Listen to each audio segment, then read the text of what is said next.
बाजवा साहब ने फरमाया है कि लोग हमारे ऊपर यहाँ पे क्रिटिसाइज करते हैं, भारत के अंदर फौज के ऊपर क्रिटिसाइज नहीं करते।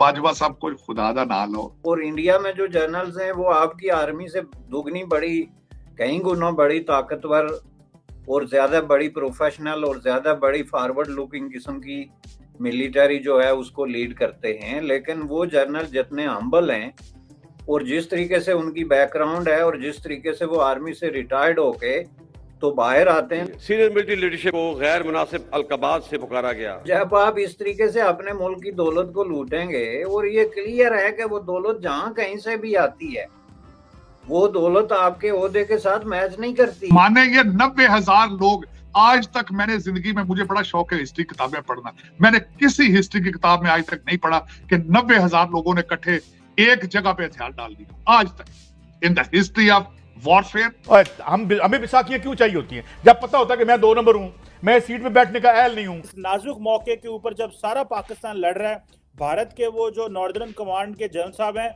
वो कह रहे हैं आज हमें अगर हुकूमत मौका दे तो हम तो जब आजाद कश्मीर को आज जो है वो कैप्चर कर लें। पिछले 2 दिन से लगातार पाड़ाचनार के इलाके में अफगान फोर्सेस शेलिंग कर रही हैं पाकिस्तानी फोर्सेस पे। पाकिस्तानी जवाब नहीं देते, क्या खाइफ हैं, डर गए हैं? आप अपने बॉर्डर की तरफ देखें, आपके पड़ोस ने कहा है कि आप मिनटों की मार हैं। नाजुक मौके के ऊपर जब सारा पाकिस्तान लड़ रहा है, भारत के वो जो नॉर्दर्न कमांड के जनरल साहब हैं वो कह रहे हैं आज हमें अगर हुकूमत मौका दे तो हम तो जब आजाद कश्मीर को आज जो है वो कैप्चर कर लें, कब्जा कर लें। तो इस सारी सिचुएशन में जहां पे सियासतदान लड़ रहे हैं, फौज माफिया मांग रही है, इंडिया धमकियां दे रहा है, how do you see the situation sir? Cheema साहब, बाजवा साहब की स्पीच सिर्फ 75 साल लेट है। ये स्पीच 1947 में अगर दी जाती तो अच्छा था कि एक नया स्टार्ट हो रहा था, मुल्क नए सिरे से बनता। अब ये आप बाजवा साहब, आपका इंस्टीट्यूशन जो है वो बजाय अब सियासी पार्टियों को कहें अपना कथारसिस शुरू करें, आप अपने बॉर्डर की तरफ देखें। आपके पड़ोस ने कहा है कि आप मिनटों की मार हैं। और दूसरा चीमा साहब, मैं ये अर्ज करना चाहूंगा कि आपने एक तो खुद ही फरमाया कि एक सियासी स्पीच थी, इसमें कोई शक नहीं है, लेकिन इस एक तकरीर के अंदर उन्होंने सारा कुछ कन्फेशन कर लिया, सारा कुछ उन्होंने, अगर उनको देखा जाए कि सारी स्पीच क्या थी, उन्होंने कहा कि हम फैटअप से बचाते रहे हैं पाकिस्तान को। वो कहते हैं सऊदी अरब से रिलेशनशिप हम रखते हैं, इसका मतलब फॉरेन अफेयर भी सारा उनके हाथ में है।